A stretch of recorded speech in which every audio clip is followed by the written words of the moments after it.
मतलब अभी फिलहाल प्रमोशन का दौरान चल रहा है। अभी जब फेस्टिवल सीजन खत्म हो गया है, उसके पहले हम देख रहे थे आप प्रमोशन में बिजी, अब प्रमोशन में बिजी, हेक्टिक हो रहा है काफी। कभी कभी, कभी कभी, लेकिन आप मित्रों से मिलके अच्छा लगता है। जो काम हम करते हैं, जिस पे दिन रात मेहनत करते हैं, वो लोगों के पास जब हम लेके आते हैं तो एक एक अजीब सी खुशी भी होती है, क्योंकि वही हमारा जीवन है। हम कहानियाँ बोलते हैं, हम फिल्में बनाते हैं, तो कभी कभी हेक्टिक हो जाता है। पर मोर और लेस बहुत खुशी होती है, क्योंकि यही हमेशा करना चाहा है, अभिनय करना चाहा है, चाहे वो टीवी हो या सिनेमा हो या अलग अलग मीडियम्स हो। तो जब वो मौका मिला है तो कोई शिकायत नहीं करनी चाहिए, मेरा मानना है। इन शिकायत से मैं बोलना चाहूँगी, अब लोगों को आपसे कोई शिकायत नहीं है। इवन हम कह सकते हैं कि आपको ऑडियंस ने काफ़ी पॉजिटिव रूप में एक्सेप्ट किया। अब लोगों का कहना है कि विक्रांत मैसी है तो काफ़ी इंस्पायरिंग स्टोरी होगा, हम मूवी देखने जाएंगे। तो ये जो आपको लोगों का प्यार मिल रहा है ना, जैसे कि अभी 12th फेल में आपको काफ़ी प्यार मिला, फिर सेक्टर 36 में आपको काफ़ी प्यार मिला, लोगों ने आपके रूप को, आपके कैरेक्टर को काफ़ी पसंद किया। थैंक अभी यू। आ रहा है 10 जी। आगे, इसमें लोगों को क्या कुछ आपसे रिलेटेड नया सबसे पहले तो बहुत बहुत धन्यवाद इतनी प्रशंसा के लिए। मैं थोड़ा सा मतलब आदी नहीं हूँ इन चीज़ों का। नहीं, मैं आदी नहीं हूँ इन चीज़ों का। मतलब मैं नहीं, ये तो करते हैं, ये तो दोस्त हैं, ये तो करते हैं। पर मैं थोड़ा सा मतलब झिझक जाता हूँ, शर्म सी आ जाती है। पर coming back to the question, इस फिल्म में आप मुझे एक पत्रकार के रूप में देख रही हैं। 2002 का वक्त है, साबरमती कांड जब हुआ था, उस विषय में ये कहानी है। तो एक ईमानदार पत्रकार के रूप में आप मुझे देखेंगी, एक एक ऐसे इंसान के रूप में देखेंगी जो कहीं ना कहीं जो जीवन के सारे उतार चढ़ाव देख के दोबारा अपने पैरों पे खड़ा हुआ है। जो 12th फेल में हमने कहा है कि जीरो से रीस्टार्ट, तो वही रीस्टार्ट यहाँ भी आपको देखने मिलेगा। और कहीं ना कहीं एक सिस्टम के खिलाफ खड़ा है, निडर होके, निष्पक्ष है, निडर है। और बहुत ही अहम भूमिका है इस किरदार की इस कहानी में, क्योंकि वो इन तमाम दूसरे जो किरदार हैं, राशिका, रिद्धिका, उनके साथ मिलके वो एक ऐसा सच बाहर लेके आ रहा है जिसके बारे में दुर्भाग्यवश बहुत सारे लोगों को पता नहीं था, आज भी नहीं पता है। लेकिन ये कहानी कहना ज़रूरी है। लेकिन अगर हम सिर्फ फिल्म के बीच की बात करें और अगर किरदार की बात करें, तो काफ़ी निष्पक्ष इंसान है, निडर है, एक पत्रकार है, और बहुत ही अहम भूमिका है उसकी उस वक्त का सच लोगों के सामने लाने में। राशि की हम आपसे पूछना चाहेंगे, जी। जैसे कि मैंने पहले भी कहा है कि साउथ में या फिर बॉलीवुड, उनकी जो किताबों में जो सुनहरे अक्षरों में लिखा जाएगा हर एक पन्ना, वो है राशि अरे खन्ना। सो स्वीट, क्या सो बात है। Sweet, thank you so much. It's the sweetest thing किसी ने भी मेरे लिए बोली हो। और मतलब आपकी साइड से आ रहा, मतलब it means even more, because जब एक लड़की की तारीफ करती है ना, तो वो ज्यादा मीन करता है। तो थैंक यू इवन सो वो मच। सबसे ज्यादा इम्पोर्टेंट हाँ होता जी, है, वो वो सबसे एक ज्यादा लॉयल रहता इम्पोर्टेंट। है। जी जी, अगर थैंक यू हम सो लड़के मच। लोग का तारीफ करते तो फिर कोई हाँ जी, thank you so much, it means a lot. Even हम आप काफी कैरेक्टर में देखे, जैसे कि मैं पहले जी भी आपको बोलती हूँ, मैं आपको बचपन से ही देखते आ रही हूँ, जी तो साउथ की मूवी से फिर बॉलीवुड में जी ये काफ़ी अलग कैरेक्टर दिखाई दे जी रहा है, क्योंकि इसमें रियलिटी दिखा रहा है। जी। तो जब आपके पास स्क्रिप्ट आया मूवी आया, तब कितना टाइम लगा था आपको सोचने के लिए मुझे ये हाँ बोलना या ना बोलना? देखिए, पहला रिएक्शन तो मेरा ना ही था, क्योंकि ये बहुत ही मुश्किल फिल्म है एक तो, और आप उसके साथ सही जाना चाहते हैं, आप गलत राह नहीं लेना चाहते हैं। तो जब मुझे इन्होंने स्क्रिप्ट दिखाई, पूरी रिसर्च दिखाई, तो मैं कन्विंस हो गई कि मुझे ये किरदार प्ले करना है। और जैसे आपने बिगनिंग में मुझे कहा ना कि आप बहुत रिलेट कर रही हैं इस किरदार से, तो मैं बहुत खुश हुई, बिकॉज मैं चाहती हूँ कि मैं जो भी किरदार करूँ, स्पेशली आप एज अ जर्नलिस्ट उससे रिलेट करें, क्योंकि मैं एक जर्नलिस्ट का किरदार निभा रही हूँ। एक ऑनेस्ट जर्नलिस्ट जो नई नई आती है, जो बड़े बड़े सपने लेके आती है कि I want to be really big journalist, मैं एक इंग्लिश चैनल में काम करना चाहती हूँ, मैं एक रिपोर्टर बनना चाहती हूँ।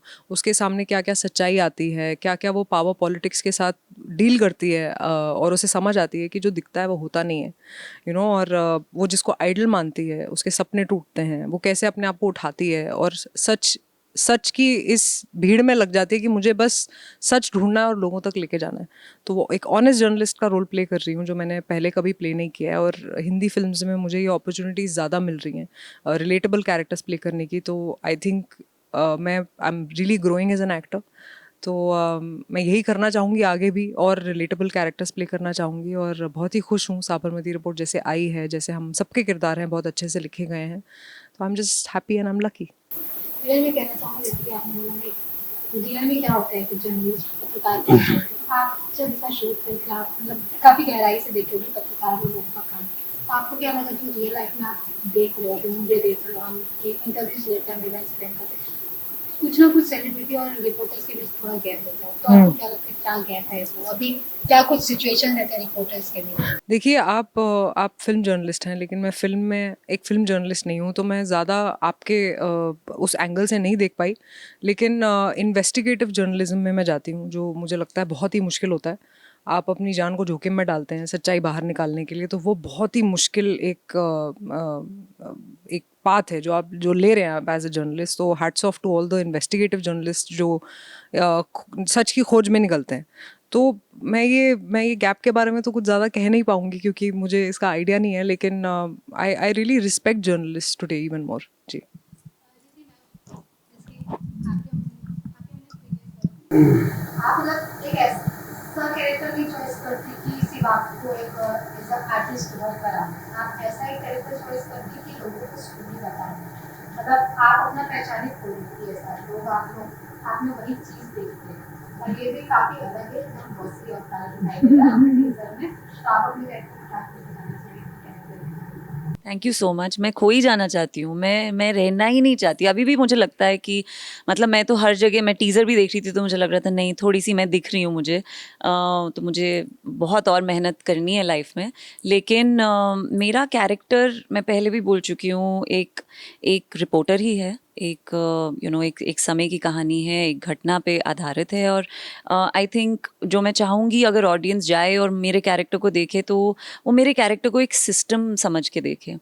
बिकॉज़ वो कहा नहीं है और वो स्पून फीड किया नहीं है हमने, बट वो ही है, तो वो बहुत ज़रूरी है, बहुत बहुत ज़रूरी है कि लोग जब मानिका राजपुरोहित को देखें तो वो देखें अच्छा सिस्टम कैसे चलता है और क्या होता है, ये।